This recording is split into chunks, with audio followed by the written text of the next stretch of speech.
যে দীঘলীয়া এটা বড় সংগ্ৰাম, এই সংগ্ৰামৰ সময়ত এই অঞ্চলৰ ৰাইজেও বড়োসকলৰ লগত থিয় দিলে। এই অঞ্চলৰ ৰাইজেও এই অঞ্চলৰ এটা ভাল শাসন লাগে। স্বাধীনতাৰ বহুত বছৰ পিছলৈকে এই অঞ্চলটো পিছ পৰি আছে, বঞ্চিত হৈ আছে। এই কথাবিলাক উপলব্ধি কৰি আপোনালোকে সেই সময়ত ভাবিলে যে বড়ো সমস্যাটো সমাধান হ'ব লাগে আৰু আপোনালোকে সমৰ্থন জনালে।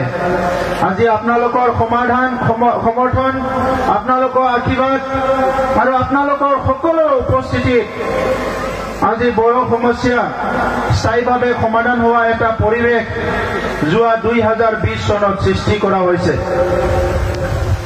আজি ভাৰতত, আজি বিশ্বত বিভিন্ন প্ৰান্তত হিংসাৰ কথা আমি টিভি চেনেলবিলাকত দেখা পাইছো, বাতৰি কাকতত দেখা পাইছো, ইউটিউবত দেখা পাইছো, ছচিয়েল মিডিয়াত দেখা পাইছো। কিন্তু আমাৰ বড়োলেণ্ড অঞ্চলত স্থায়ীভাৱে শান্তি আহি গ'ল। এটা সময়ত মানুহবিলাকে ভয় কৰিছিলে, আমি বেপাৰ বাণিজ্য কৰিলে কোনোবা ধন দাবী কৰি আমাৰ পইচাবিলাক লৈ যাব নেকি, সম্পত্তিবিলাক লৈ যাব নেকি ভয় কৰিছিলে। কিছুমানে ধান কিনিবলৈ আহে, বাঁহ কিনিবলৈ আহে, সেই মানুহবিলাক ভয় খাইছিলে যে এই গাঁওবিলাকত গ'লে, পৰ্বতজৰা অঞ্চলৰ ভিতৰীয়া অঞ্চলবিলাকত গ'লে কোনোবা আমাক ধৰি ৰাখিব নেকি, কোনোবা আমাক মাৰিব নেকি, তেনেকা চবে ভয় খাই আছিলে। আৰু আমাৰ অঞ্চলৰ মানুহবিলাকক কেতিয়াবা আমাক আৰ্মিয়ে ধৰি নিছিলে, কেতিয়াবা পুলিচে ধৰি নিছিলে, কাৰোবাৰ বিচাৰি আহিছে তাক পোৱা নাই, কাৰোবাৰ মাক মানে দেউতাকক, কাৰোবাৰ ভায়েকক, কাৰোবাৰ নিজৰ পৰিয়ালৰ কোনোবা এজন ব্যক্তিক ধৰি নি পেলাই সেই সময়ত পুলিচ আৰ্মিয়ে হাৰাশাস্তি কৰিছিলে। কাৰণটো আছিলে সেই সময়ত উগ্ৰপন্থী সমস্যাৰ নামত, সশস্ত্ৰ সংগ্ৰামৰ নামত আমাৰ পৰিৱেশটো বহুত বেয়া হৈ আছিলে। আৰু আপোনালোকে জানে এই পৰিৱেশটো আজিৰ পৰা 3 বছৰ 4 বছৰ আগলৈকে আছিলে যে প্ৰত্যেকটো নিৰ্বাচনতে এই অঞ্চলত মাৰপিট হয়, প্ৰত্যেকটো নিৰ্বাচনতে এই অঞ্চলত মানুহবিলাকে ভয়কে ভোট দিব লাগে, কেতিয়াবা কোনোবা গুলিও ফুটায়। তেনেকুৱা এটা পৰিৱেশ আছিলে না ৰাইজ? আছিলে না নাই এনেকুৱা পৰ্বতত? তো আজি এই পৰিৱেশ আছে নে নাই আপোনালোকে কওক। আজিও কোনোবা ভয় কৰে নেকি গাঁৱত আহিবলৈ? কোনোবা ভয় কৰে? দাদাসকলে কওক। বাইদেউসকলটো বেছি নাহে, আজি মিটিঙত আহিছে, আপোনালোকেতো প্ৰায় আহি থাকে বিভিন্ন কামত।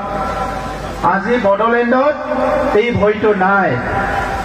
এই ভয়টো এই কাৰণে নাই, আগত এই হিংসাবিলাক, এই দমন নীতিবিলাক, মানুহে এজনে আনজনক যি হিংসা কৰা এটা পৰিৱেশ, এই পৰিৱেশক ভাল পোৱা এটা চৰকাৰ আছিলে বড়োলেণ্ডত। আৰু সেই চৰকাৰৰ নামে আছিলে হাগ্ৰামা মহিলাৰীৰ চৰকাৰ, BPF চৰকাৰ। BPF চৰকাৰ থকা সময়ত বড়োলেণ্ডত একবাৰ নহয়, 3 বা 2 বাৰ নহয়, বহুতবাৰ হিংসাত্মক কাৰ্যকলাপ হৈছে, ঘৰ জ্বলাজ্বলি হৈছে, বিভিন্ন ঘটনাবিলাক হৈছে। আৰু সেই ঘটনাবিলাক সেই সময়ত হৈ থকাটো তেখেতসকলে চাই আছিলে আৰু তেখেতসকলে এইবিলাক চাই পেলাই ফূৰ্তি পাইছিলে। কিন্তু আমি সেই ঘটনাবিলাক চাই পেলাই আমাৰ দুখ লাগিছিল।